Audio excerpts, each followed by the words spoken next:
Welcome back to All About Winning Daily Fantasy Sports. My name is Ty Patton. In this video, I will give a quick recap for Week 10 and share my research and strategy for the quarterback position in Week 11 of the NFL. I like to use the winning lineup from the Millie Maker on Draftkings as my measuring stick each week. In Week 10, Draftkings didn't have the Millie Maker, but they did have the $10 entry, $300,000 to first place contest. In Week 10, this was the winning lineup for that particular contest. They had Lamar Jackson at quarterback, who scored 33.42 points. Aaron Jones at running back, 27.30 points.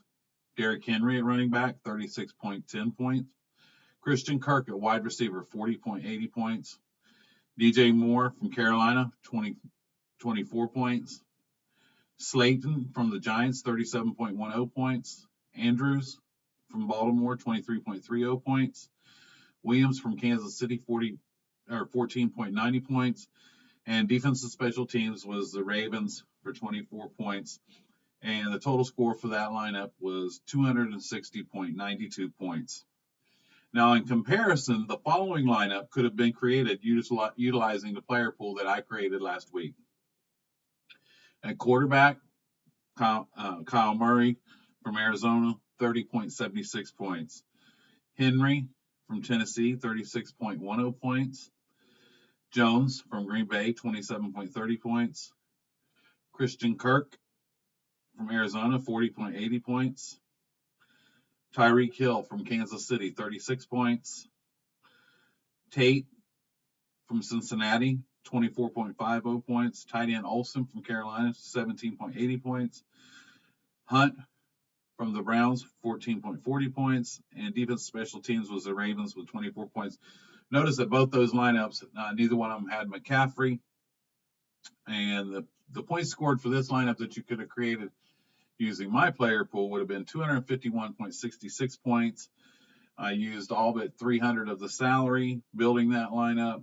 That would have placed ninth out of 235,294 entries and would have paid off $10,000.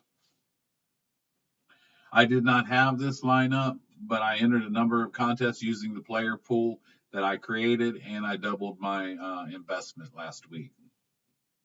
A quick review of the top five at each position reveals the following from Week 10. Excuse me. The top five quarterbacks were as follows.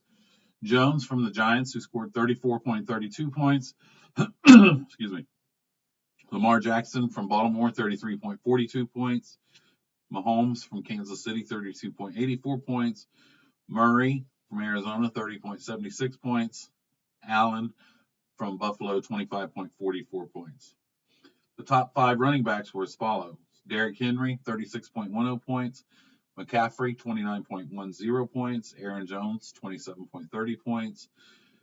R. Jones from Tampa Bay, 23.60 points. And Joe Mixon from Cincinnati, 20.10 points. Top five wide receivers. Excuse me. Kirk from Arizona, 40.80 points. Slayton from the Giants, 37.10 points. Tyreek Hill from Kansas City, 36 points. Michael Thomas from New Orleans, 31.20 points. Landry from the Browns, 24.70 points. Tight ends, top five tight ends were as follows. Andrews from Baltimore, 23.30 points. Kelsey from Kansas City, 20.50 points. Olsen from Carolina, 17.80 points. Everett from the Rams, 14.80 points. And Howard from Tampa Bay, 14.70 points. Top five defense special teams. Pittsburgh Steelers led the way with 25 points, followed by the Ravens with 24 points. Rams with 19 points. Jets with 16 points. And the Titans with 11 points. Now let's move on to the task at hand, which is the quarterback position for Week 11. The top five projected quarterbacks in Week 10 were as follows. Lamar Jackson, Patrick Mahomes, Drew Brees, Jameis Winston, and Matt Ryan. The actual top five scoring were, and this is just a recap of what I just told you, was Jones from the Giants at 34.32 points, Lamar Jackson, 33.42 points, Mahomes, 32.84 points, Murray with 30.76 points, and Allen with 25.44 points. So two of the top 5 projected ended up in the top 5 scoring, which was Lamar Jackson and Patrick Mahomes. These quarterbacks combined for an average score of 31.36 fantasy points. They averaged 38.4 pass attempts and 313.4 passing yards. That was the average. They accounted for 16 total touchdowns. As I do every week, I begin my research by looking at the lines and totals. I highlight the games with the highest totals because if these games are projected to be high scoring, they will have the players necessary to make them high scoring. I don't stop here, and I want to stress this because someone questioned me last week about using players from the Chicago-Detroit game. As I mentioned, when I look at the game totals, this is just where I start. That doesn't mean that I don't go to the other games, look for better matchups. And sometimes, to be contrarian, I'll look at a game that might be have a lower total and but better matchups. I thought Trubisky and Robinson was a really good matchup for against Detroit last week.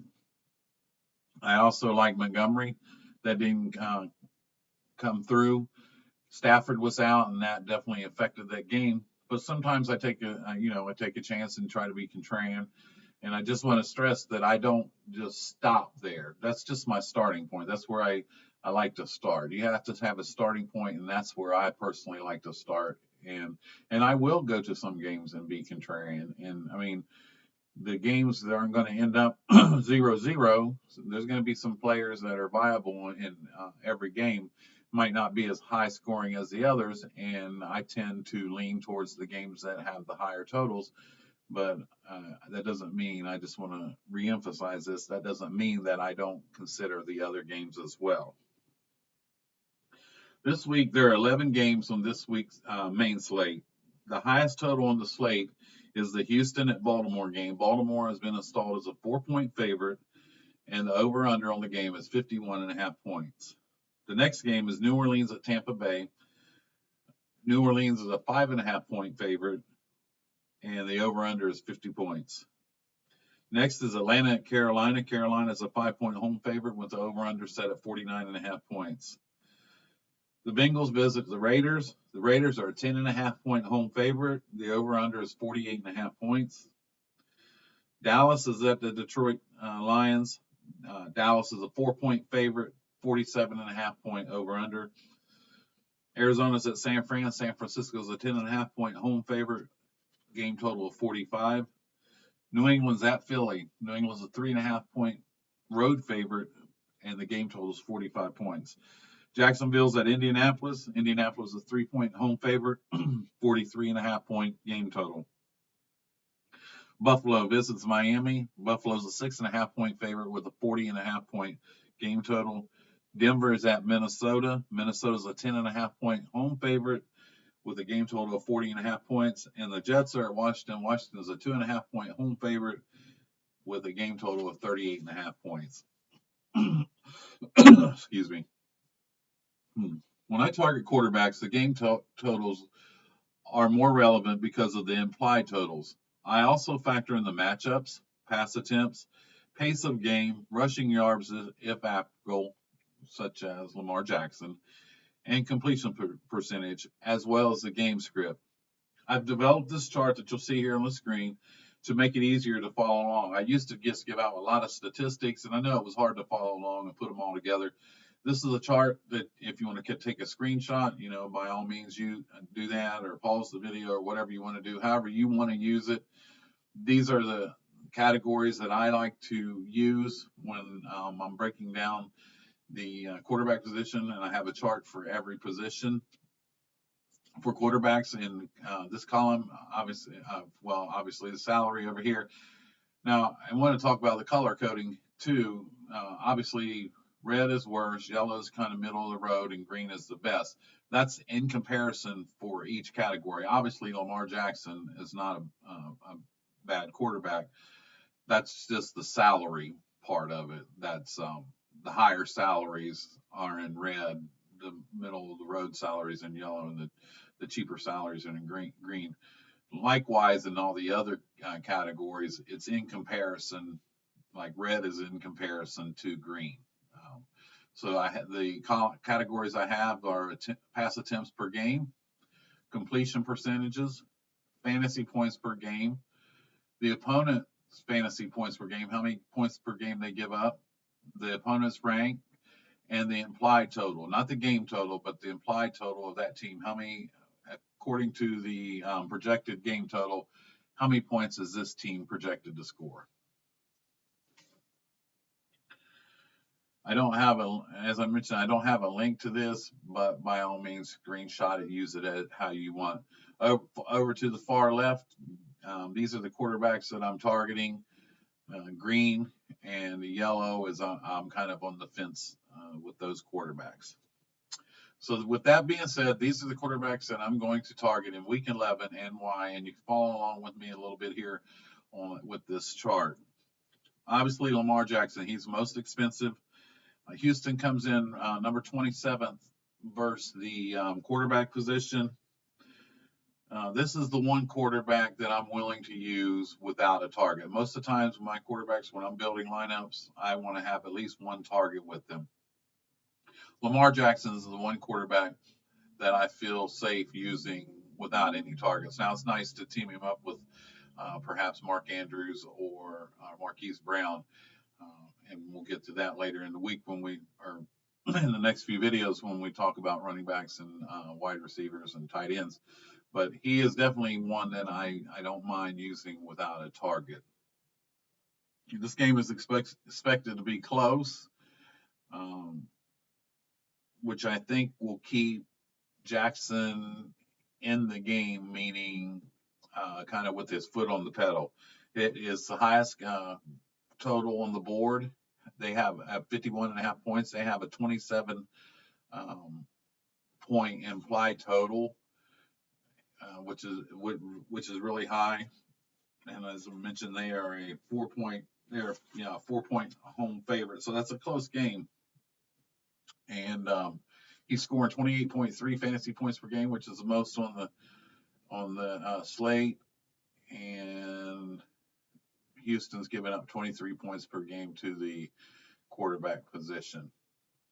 Completion percentage is kind of middle of the road. He doesn't throw the ball much, but for what he doesn't do in passing, he makes up in the rushing. So the dual threat, the rushing yards and the passing yards, and he seems to be passing more lately. He opened that game against the Bengals with the 60-some yard bomb to Marquise Brown. So I definitely will have Lamar Jackson in my player pool. I don't necessarily like to always spend up at the quarterback position.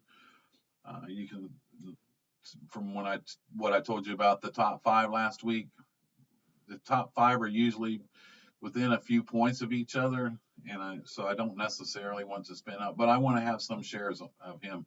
I don't MME, meaning I don't play the 150 lineups in a particular contest. If I could, I would. I'm just not in that position to do that yet. I play a lot of different contests, and I might play 4 or 5 in one contest or something like that. And but I will have some shares of Lamar Jackson. I don't want to have Lamar Jackson because of what they call FOMO, which is fear of missing out.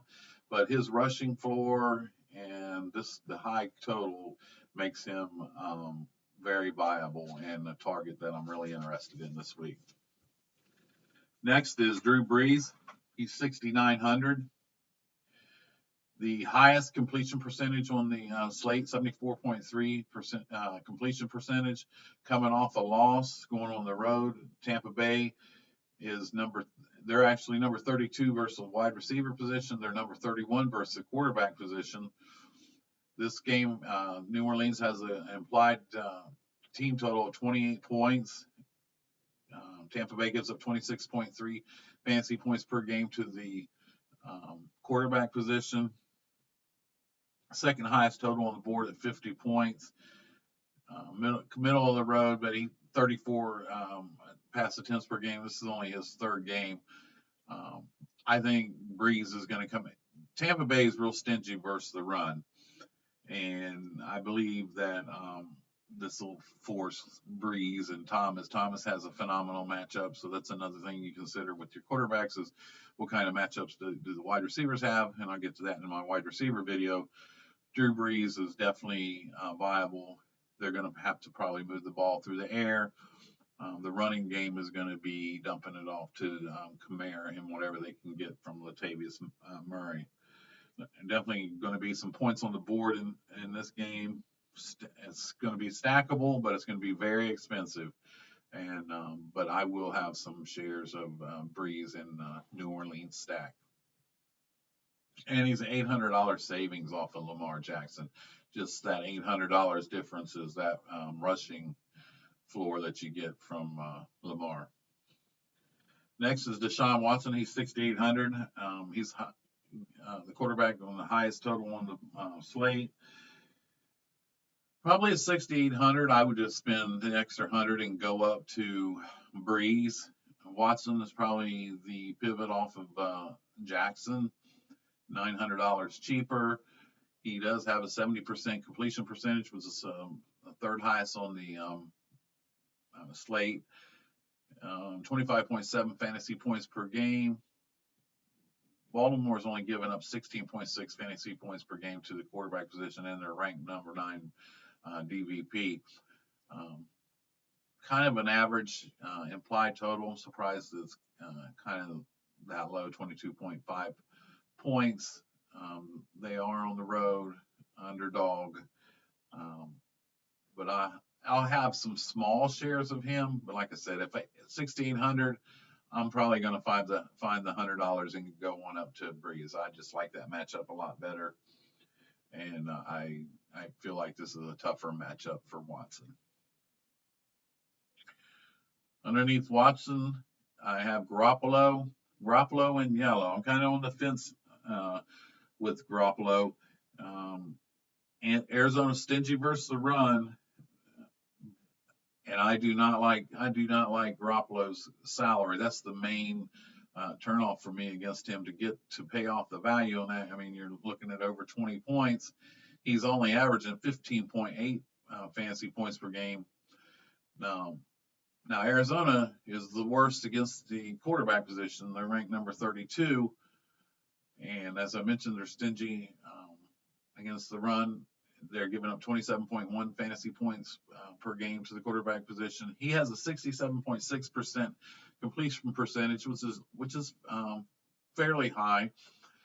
28.5 point implied game total, which is the second highest on the slate. But Garoppolo's another one. If I'm at 6,700, can I get to Watson or Breeze? San Francisco wants to run the ball. I know Arizona's stingy versus the run. Not sure about the health of Emmanuel Sanders for San Francisco. So this game, I probably won't have many shares of Garoppolo. That's why I have him in yellow. He'll probably have a lot of lower ownership. And if the thing about this game is if Arizona can't do their share of the scoring against that San Francisco defense, then how much is Garoppolo actually going to have to throw? And that's what worries me, and paying off, getting over 20 points from him is definitely worrisome. Next up is Dak Prescott. Dak is 6,700. He's averaging 35.4 pass attempts per game. He has a 68.3% completion percentage. He's scoring 24.3 fantasy points per game. Has an implied team total of 25.8 points. Detroit's number 26 versus the quarterback position. This game totals 49 points. The main concern I have with Dak this week is Detroit is number 32 versus the running back position. And this is setting up to look like a Zeke game. Not clear with the status of Stafford as of yet.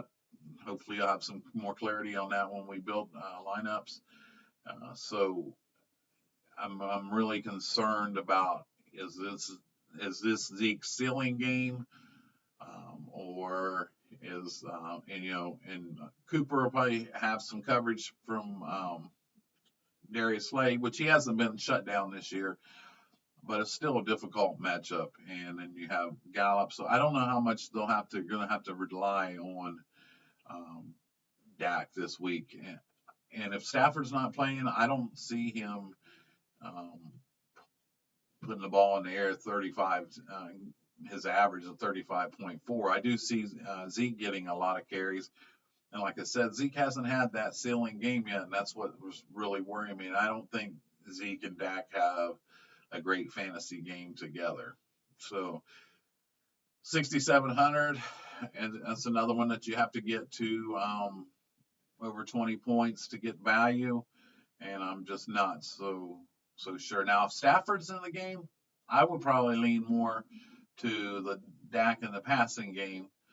Um, but if Stafford's not in the game, and I mean Stafford plays offense. I just don't know how Detroit's going to do a lot of scoring, and they're horrible against the run. So coming in, Dallas a little bit beat up on the offensive line, but that's where I'm just a little bit um, worried. Now, if the ownership on Zeke Elliott goes way up because his price compared to McCaffrey is a lot lower, if his ownership goes way up, it might be contrarian to go to Dak. But we'll have to see on the ownership. After Dak is Derek Carr. He's 6,100. I got him in yellow. Um, this is the highest implied total on the slate, 29.5 points.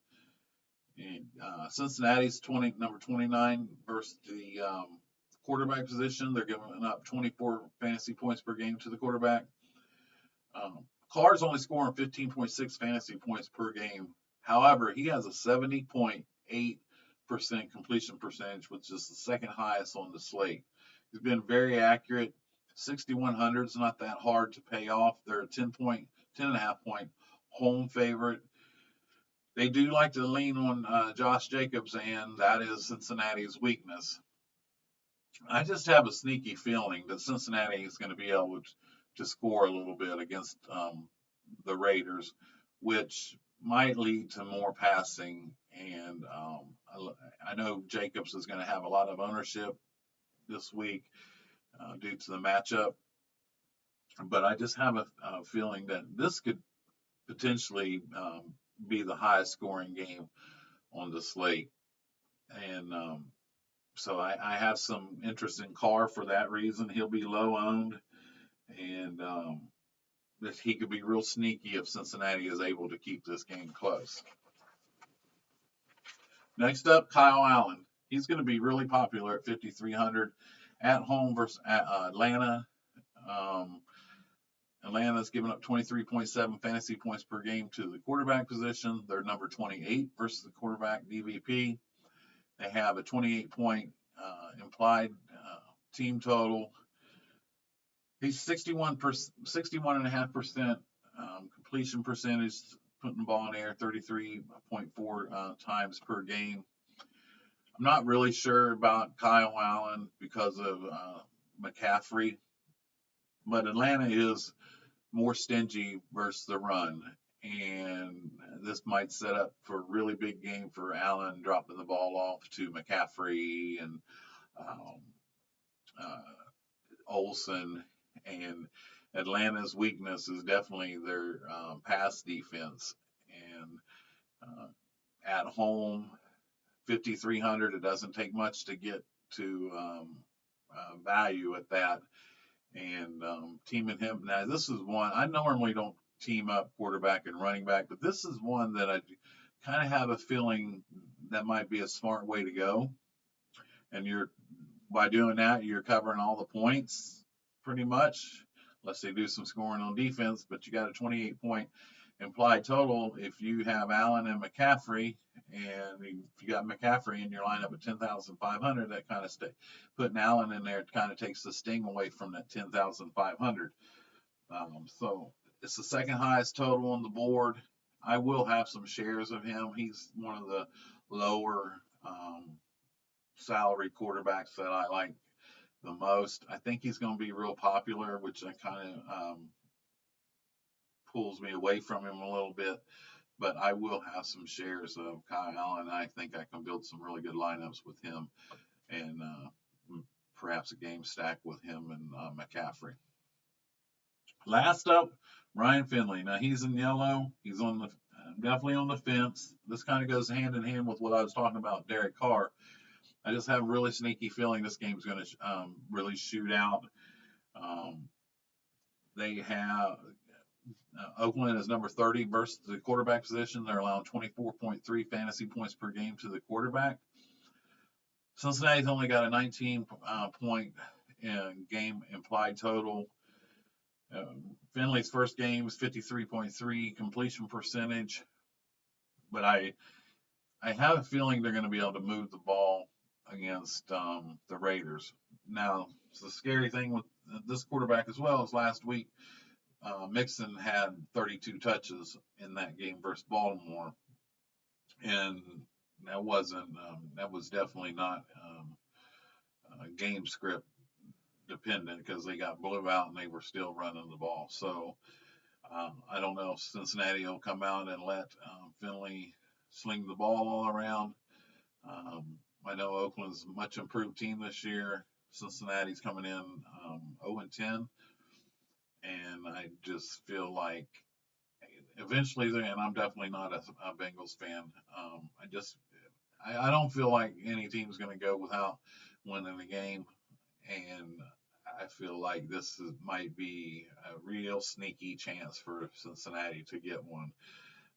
It's going to be difficult in Oakland, and there's, as I mentioned, Oakland is number 30 versus the quarterback position, and Finley. One good thing about him in college, he was a very accurate quarterback. Now he did have a couple um, miscues last week that turned into touchdowns. One was a fumble, one was an interception. But this defense isn't as good as Baltimore's defense. So whether they actually win the game or not, I just feel like Cincinnati is going to come out and make it competitive. Boyd has a nice matchup, Alden Tate, and just hope, if it's some scoring back and forth, I hope they get Finley going and it's not just all the give the ball to Joe Mixon no matter what game. So Finley is the last quarterback. I'm kind of on the fence with him. I'll have him in a lineup or two just to be contrarian, even though it's a 19-point implied total. I think this game will have a lot more scoring than that. So I may or may not make adjustments to this list based on the ownership numbers when we do the lineup building on Saturday, but I will address that on Saturday. I'm definitely probably leaning on taking Garoppolo out, and I'm not really sure about a couple. Well, the other ones in yellow, I'm on the fence with them, but I'm probably leaning towards mostly taking Garoppolo out. The rest I'll probably stick with and build my lineups from there. I want to thank you guys for joining me. It's been a real tough week for me getting my computer fixed and getting everything set back up. I appreciate you having patience. I know some guys reached out to me, asked me if I was going to get the showdown video posted. I was able to get that out. I'm set up now to get the running back video out next, the wide receiver video, followed by tight end defensive special teams. Then we'll put it all together, put a nice big pretty bow on it, and build some winning lineups for Sunday. I appreciate you guys who have subscribed. My subscriptions have been going up. My viewers have been going up. That's really good. I want to build this channel. I encourage you to post any comments or opinions below. If you like this chart, you would like to see something else, something might help you, another statistic you're looking for, just let me know. I'll see what I can do. I have a lot of things that I can use, and I just try to summarize it the best I can without overwhelming you with a bunch of numbers. And this was one of the ways that I come up with doing it. It really helps me out if you'll share this video, like it, subscribe, hit that notification bell so you get notified when my next video posts. I really appreciate that. If you would like, you can also follow me on Twitter at winningabout. I'll be returning shortly with the running back video. My name is Ty Patton. This is all about winning daily fantasy sports, and I'll see you again real soon.